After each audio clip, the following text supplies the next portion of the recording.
Yes, so I think we are live here.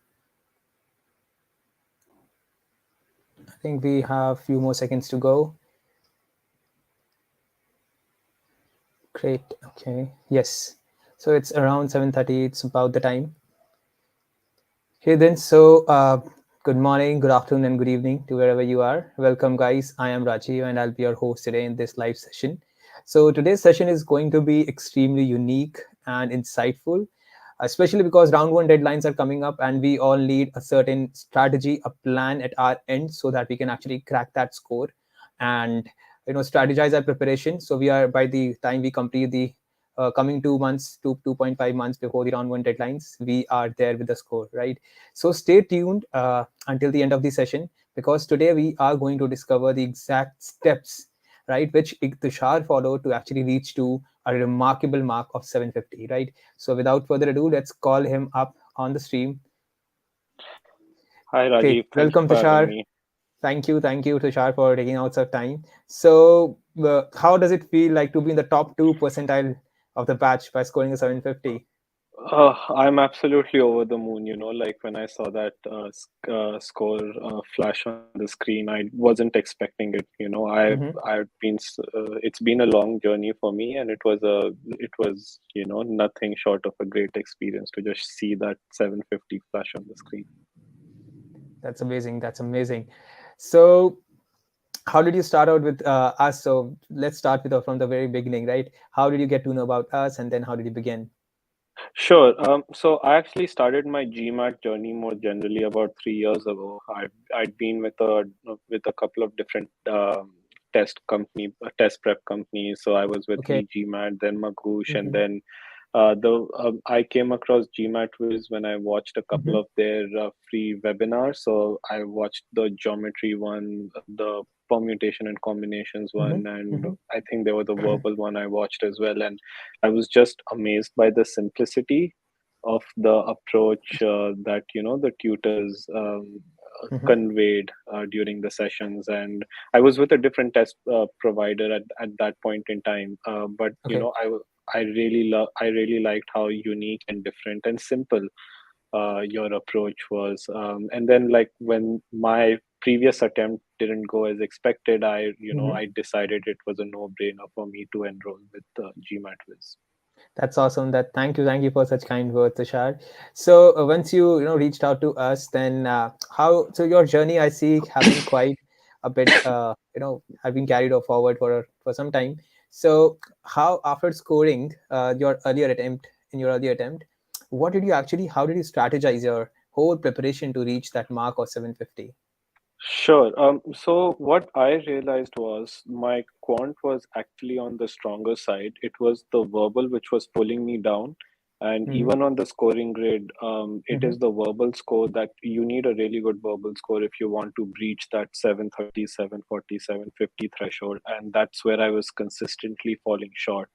Okay. So my first plan of attack was to identify which module I was weak in, which was verbal, and within verbal, I identified that I needed to do more work on CR and RC specifically. I felt more Mm-hmm. or less comfortable with SC, but having said that, I did still make the most of the SC resources on GMAT with, using the meaning-based approach, Mm-hmm. and breaking sentences down into chunks, which helped me identify and really analyze errors from a whole different perspective altogether. So earlier, I used to read, for instance, sentences in one go, and they may be errors I would miss out, but realize when I was reading the options, okay, yeah, I didn't think about it. But once I started breaking this sentences down into chunks, I was able to identify 90 to 95% of the errors in the first go. So, and that really allowed me to eliminate a lot of the options pretty quickly. So not That's only awesome. did that help me improve my accuracy, but also my timing. In terms of my CR and RC, I identified that with CR, I think where GMAT was really helped me a lot was on the CR side of things. My CR methodology was all over the place, so I um, I tried Let's to follow. Sorry, yeah, yeah, let's take a pause over there. So we're going to move sure, in phases, right? So right.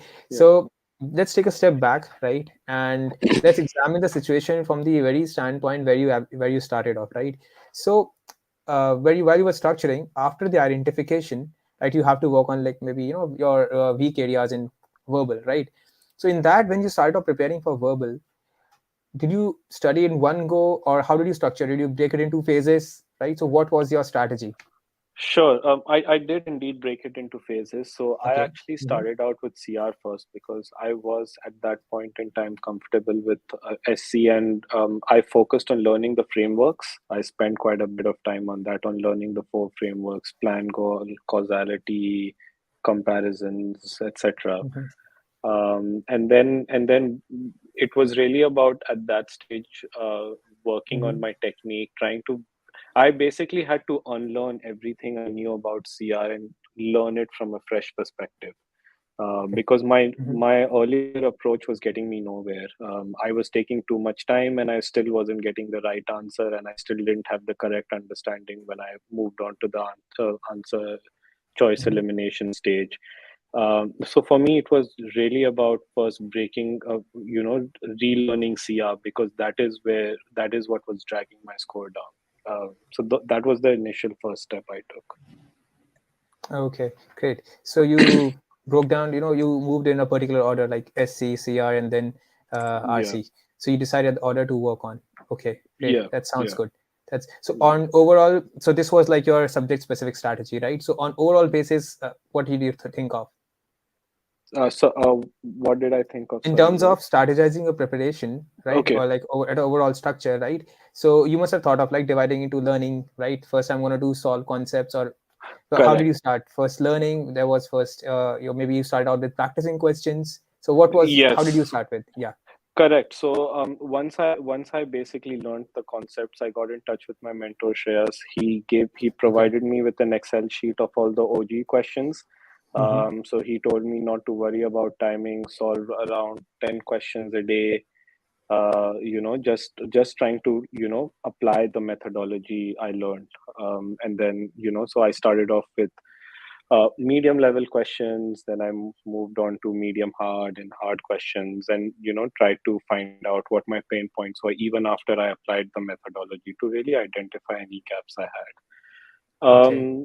And yeah, the same applied to SC and RC as well. See, So and uh, that Excel sheet had everything. So that really allowed me to see, how comfortable I was with the methodology. Do I need to do something? What I also did was I also kept a note of the time I was taking. So then I Mhm. could see, so I could gradually make improvements where necessary. Sounds good. Sounds good. So everybody who's watching, I would like to put it that Tushar actually started out with this first phase of learning phase in which he actually exercised his control over developing expertise over different processes, right? And then where he defined that he moved on to the second phase of fine tuning, in which he actually practiced questions and focused on timing rather than starting out with the practicing questions per se, right? And then the third phase was their mock phase. So many of us believe that we have to take mocks first in order to gain control over the exam, right? Which is a myth, right? So you don't need to do that. If you're not able to perform in sectional tests, there is a highly likely chance, right? And even by logic, you won't be able to perform well in your mocks as well, right? So don't waste your efforts and your quality mocks, right, by taking them at first hand, right? So let's discuss from the start. How did he actually, what did he go through in the learning phase, right? What were the different strategies in depth that he learned, so which actually increased his score to a 750, right? So in the learning phase, Tushar, let's discuss this sentence correction. You were mentioning something about the meaning based approach. So what is that meaning based approach? Sure, the meaning-based approach is basic. So the core of the SC is basically that the correct answer is not only grammatically correct, but it also has to make Hmm. sense from a meaning perspective. So Okay. oftentimes GMAT throws up options which are grammatically correct, but they Mhm. don't make sense. They're not necessarily aligned to the meaning that the original sentence is trying to convey. That's actually a very basic idea, but it's Mhm. the most important idea, and that took me some time to get my head around, because oftentimes for the harder questions, you land up with two or three options which all sound correct, Mhm. but you don't know which one to opt for, Yes. and that helped me. So in terms of what the meaning based approach specifically was, if you break down the sentences, what that allowed me to do was see how each part related to one another and what role each part plays. So if I see a modifier, the first question in my head is, okay, what is this modifier modifying? What is the modified entity in this? Is it modifying the right entity? If I see a pronoun, what is the antecedent? Is the Antecedent. Yeah. antecedent correct? Or even in the case of verb, is the correct tense being used? What is the meaning that is being conveyed here? So in the case of past perfect, are we actually talking about two past events? Or in the case of present tense, are we simple present tense? Are we actually talking about a fact or something that is the universal truth? So it's these basic ideas, that really help me contextualize the entire sentence correction meaning based approach. Great. So technically, you were analyzing things when you were breaking it, right? It wasn't the case Yes. that you first read and then you analyzed. No. So you analyzed it while on the Yeah. go so that you are able to work on the nuances as well and get the intended meaning right away. That does make sense. Correct. So that was right. That was quite a path to follow. So do you think this sentence correction based this meaning based approach in sentence correction, it takes more amount of time? Because many people, when we explain this approach to them, they say, okay, if I'm going to analyze at every juncture, it's going to take more amount of time. I'm going to solve this question within 2 minutes. So what No, would you have, what would you say in this I case? 100% disagree. It doesn't take more time. It does take quite a bit of time in the learning phase when you're still getting your Okay. head around the concepts. But when you're under the pump in the exam, it's Mm-hmm. so easy to miss out basic errors that can allow you to eliminate two, three options on the go. I cannot emphasize how important that is for you to identify as many errors as possible. It won't always be the case that you will Mm-hmm. 100% you will identify all the errors in one go, but at least you will Mm-hmm. be able to form a good idea of whether this Yeah. sentence is trying to convey the intended meaning. So for me, it did take a bit of time for me initially, but over time, like once you get the rules and once you develop the intuition for it, it is pretty efficient. So you got to make it as a reflex, right? So just the way you Yes. are doing it earlier, it should Yeah. come as naturally to you as the other approach was coming. Makes sense. Correct. And I feel like the more questions you do with this methodology, might I add, like you can't revert to your old methodologies when you're feeling tired or when it's most convenient to you. You have Mm-hmm. to be disciplined in the approach you follow for it to be truly effective. Okay, that's great. That's awesome. So technically, what we're trying to do is the this misconception that takes more amount of time. The time that you waste while hustling between the prompt and the choices when you get stuck, right, is automatically saved while you eliminate the other ones while on the go, right? So Yeah, this is one way to look at it, right? So do you think this approach of meaning based did it help you in CR and RC maybe in other areas as well? it did, and it actually helped Okay, me identify my pain points in CR and RC.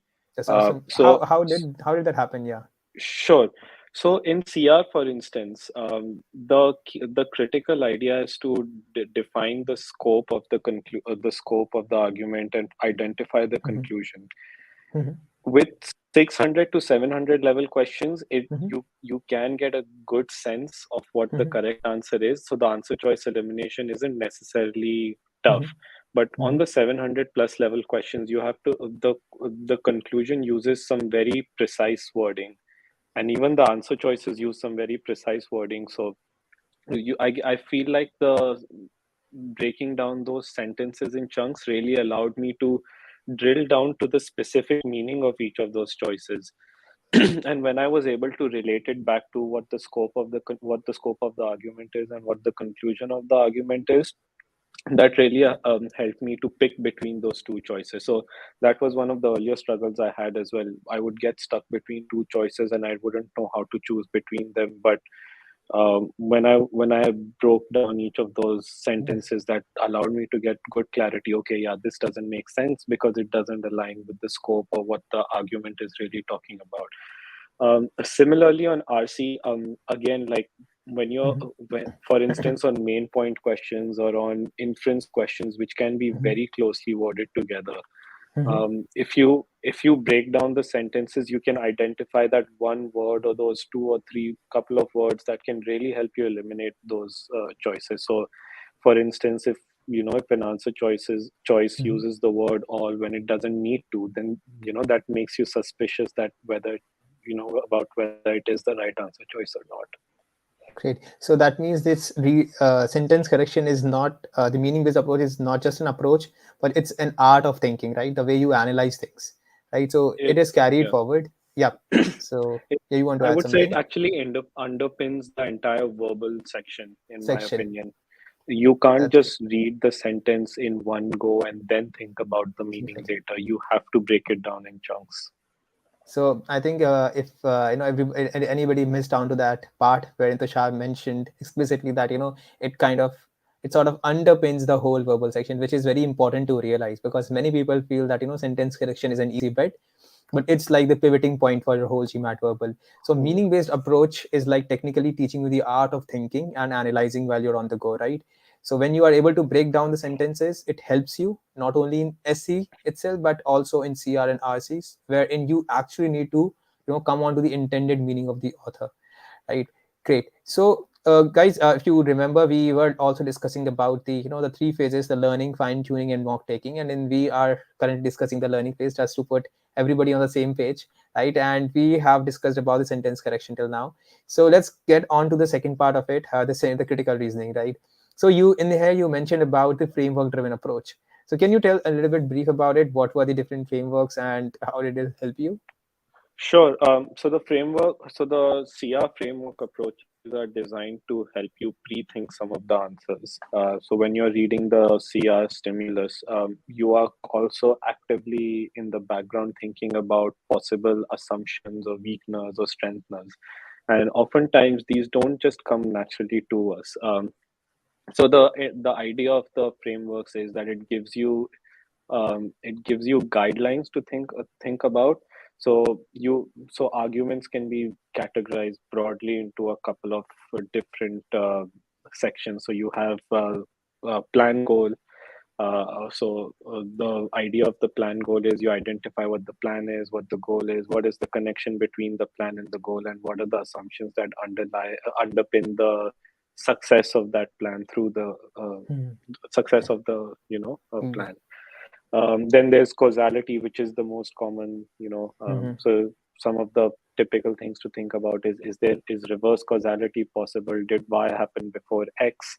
If the argument states that X led to Y, those sort of things. And then there are some comparison arguments where you're comparing one program with another. Have you considered the benefits, advantages? Have you considered any additional efforts that may or may not have been assumed or taken into consideration? So these are things that sort of help you think about things if you're stuck. So in the exam, you won't always come up with the right shadow answer, etc. So these frameworks, help you think about some of those things, and they help you save time. So I felt it was personally quite helpful because I've been with three test prep companies, including GMATWhiz, and none of the other two had anything remotely like this.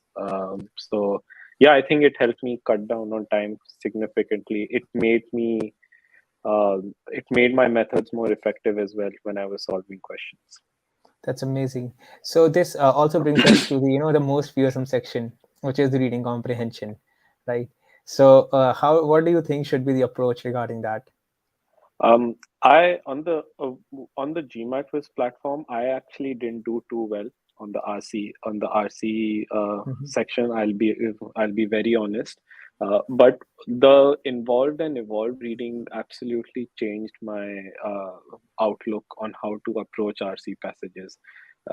So before I used to, again, what I used to do with RC and SC before, used to read the sentences in one go, and then I would think about meaning as soon as I got onto the question. So oftentimes before I used to read the passage, and then I thought I understood it, but by the time I got to the questions, I realized I had very little understanding of what the passage was all about. what involved and evolved reading helped me appreciate appreciate is that Mm-hmm. there is a main idea that the author is talking about throughout the passage, and then he's just trying to substantiate his main idea through examples and arguments, and that it's a very simple approach, but one that takes a lot of time.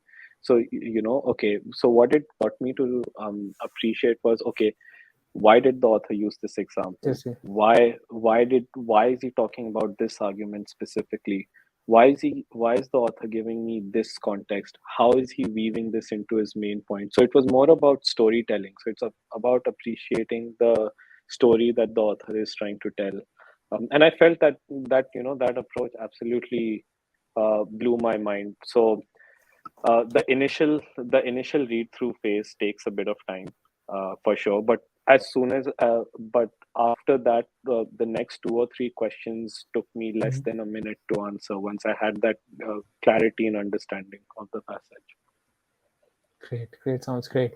So this was about the verbal section, the strategy that you adopted in solving these questions. So let's move on to the different part, like what you did on each day to actually reach to that level, right? Because most of the time, there are two parts I think which are very important, which are associated with the GMAT success. One is about actually knowing what to do. For example, the things that we just discussed, right? The strategy, the approach related part, and then there is like the planning stuff involved, like what to do and when to do it, right? It becomes all more difficult when we're actually working full time. So it becomes difficult to manage your own studies with the timelines of the GMAT, right? So how did you plan out your journey? For example, what did you do on each day in learning phase, right? How did you plan out that phase, and then we reach to the next phase, which is fine tuning. What did you do each day on that part? Sure. So, in terms of the learning phase, like you said, for working professionals, it can be quite Mhm. difficult because you're working throughout the day. So, I used to split my preparation into two parts. So, I used to Okay. do some work before, I used to study a bit before I started work. So, I used to wake up earlier. Okay. And Mhm. then I used to also log up. Once I logged off from work, I Mhm. used to Mhm. just do some preparation right after. So what I would sometimes do is I would do the learning bit in the morning, and then in the evening I would solve questions. That's good point. um, yeah, so I would just go through my notes in the morning, get a sense of where I was, Mhm. how I if i if I understood the concepts well, and then I would do the questions in the evening. And then I would obviously make the most of my weekends, because that is when you get full days, and that is where I used to analyze my errors, I try and understand where am I making the most mistakes, what are my weak points, weak areas, and how I need to tackle each of those areas. And I'd use the weekend to connect to my mentor, who would suggest fine tuning strategies to me as well. So for instance, we identified in sentence correction, for instance, we identified that comparisons was an area that was quite weak Okay. for me. So I Mhm. actually opted for a private tutoring session with Sunita ma'am. So Okay. she helped me. So we did a couple of questions together. She helped me Mhm. identify my weak points. She proposed alternative approaches, and then I went away and tried those Mhm. approaches on different questions, Mhm. and that helped me. So I use that to fine tune Mhm. my methods a lot more. Okay, that sounds good. So actually, the approach was also personalized while speaking to mentors based on the mistakes, the way, or the kind of learning curve that you had at your in the learning in the GMAT prep journey. That Yeah. sounds awesome. So in the learning phase, you actually that's one good point that you mentioned, like doing that concept, that learning part in the morning, right, when you're more active, and then doing the practice session when you can actually exercise more, a little bit more control into the in the evening section, right? So that's quite a warm up thing to note of, right? So after you were into the learning phase, then let's say you have completed the the strategy part. Now you know everything about it. Now you know what to do. So when you're in the fine tuning phase, when you're mostly practicing, right, when you're seeing your data, when you're improving, so I would love to know two aspects associated with it. One would be what did you do, right? How did you plan your day? Like what kind of questions did you do? How did you plan it? And then second thing would be how did your mentors help you out through the fine tuning phase? Sure. If I can substantiate this with with what I did in CR, because that's where I put in Mhm. the most work. An example So would be in awesome. Yes. Yeah. So for instance, when I was in the learning phase and I was doing those questions, I quickly realized I was quite comfortable with the inference, paradox, boldface questions, so the non-assumption family questions.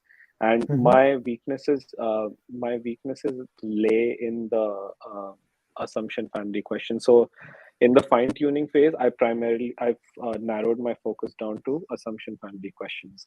So to whatever Within your assum Yes. weakness was, Correct. right? Yes. Great. Yes. Okay. In on my weakness, and but to make sure I didn't lose touch with the inference and the paradox and the And boldface the question, you I alternatively do you a were few. at the parallelly, doing some questions. Makes sense. Correct. Yes. Exactly. And then once I narrowed down my focus there, I would discuss this with my Mm-hmm. mentor. I would get Mm-hmm. his Mm-hmm. feedback, and then he would suggest what to do. So he suggested that I should do a couple of targeted quizzes, 7 questions, 14 minutes, 8 questions, 16 minutes, to really drill down, to not only work on the timing aspect, but also to make sure that once you've revised those concepts, that you're comfortable with it. One thing I did do critically, one thing which was very critical in the fine Mm-hmm. tuning phase, is to Mm-hmm. analyze the questions you did. And the one thing I did do differently this time around was not only to Mm-hmm. analyze the questions I got wrong, but also to analyze the ones I got right, to see if That's my awesome. approach matched. Amazing. Um, and even though I was able to get the right answer on some of those questions, I realized my Mm-hmm. approach was sometimes Well, incomplete and lazy. And that okay. really helped me be honest with myself. Okay, no, Mm-hmm. you need to do the entire thing end to end. Um, so yeah, so that's the approach I took, and the role of my mentor was splendid here as well. So he checked in with me regularly, and he really helped me come up with a plan of action and how to analyze the questions. He encouraged me to maintain an error log, which I did. And then I would revisit that error log to make sure that I've learned from my mistakes, and I'm continually refining my methodology. So the key was to basically eliminate repetitive errors in the fine tuning phase. Great, great.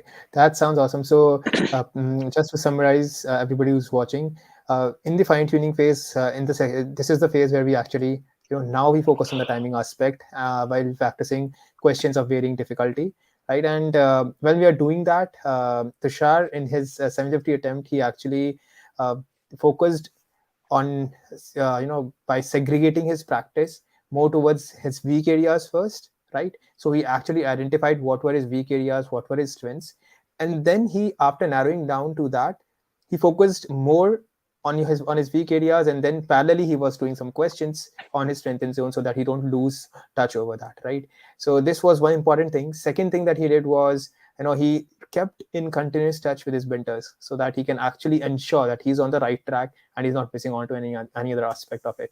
That sounds great. So finally, I think that completely, that almost completes the bit that we gathered here for today.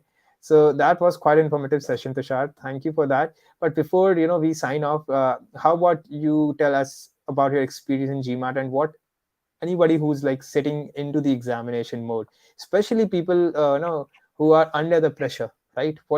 Sometimes we are under the pressure of our own performance. Like I took an exam earlier, even that could be the case. Sometimes I'm under the time crunch, right? It's because if I don't get it now, I might be late for the round one or round two deadline, whichever I'm targeting. So what would be your advice to people while taking the exam? I feel like there are two things I would say, and Mm-hmm. I feel like on the exam day itself, there's not much you can do itself. The preparation needs to happen before the day of the exam. So I would say two Awesome point. things that I realized. Yes. One, how you prepare for the test is very, very critical. Mm-hmm. So, to share my personal experience, the attempt that didn't go so well for me, I had a stressful day at work the day before. I wasn't mentally fresh. I felt quite tired going into the exam. So, I personally made sure I had a couple of days off before the exam just so I could relax. And I feel like it's important to dial down the intensity of the preparation a bit, just days before the exam as well, a couple of days before. So don't try and do too many questions. Try, go through the error log, use that time to, just stay fresh mentally. And the second thing I would suggest is get to know how the adaptive test actually works. Okay. What changed for me a lot Mm-hmm. was Mm-hmm. when I watched the strategy webinar. That really allowed me to understand how the test works. So if you do well on your earlier quartiles, especially for Mm-hmm. verbal and quant, you can optimize your overall score. The So score. Yes. exactly. So I felt like having that understanding of the adaptive test really helped me on the exam. So one other thing I'd mention about the mentoring thing is my mentor gave me like time targets to follow. And once I got comfortable with those time targets during my mocks, that really helped me going into the exam. So and if you follow those time targets on the day of the exam as well, you should be fine.